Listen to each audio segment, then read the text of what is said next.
بان ديت هي اختصار لايه؟ اختصار لبيرسونال اريا نتورك. بيرسونال اريا نتورك هي عباره عن، من ترجمتها كده، شيء شخصيه، يعني حاجه على المستوى الشخصي بتاعك.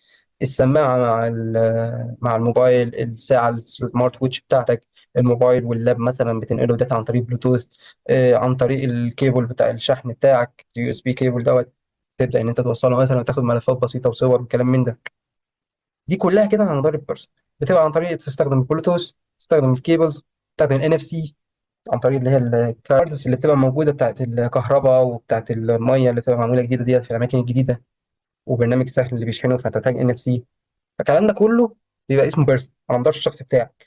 المدى بتاعه من 10 ل 15 متر بالكتير قوي يعني، وساعات بيبقى اقل بكتير من كده. يعني انت كساعه او السماعه بيبقى المدى بتاعه ان هو انت بتلمس ايدك وخلاص، لو ما لمستش ايدك مش هتديك حاجه. فاهمني؟ لو بعدت مثلا شويه من الموبايل عن طريق بلوتوث فانت بيبدا ان الشبكه تقطع.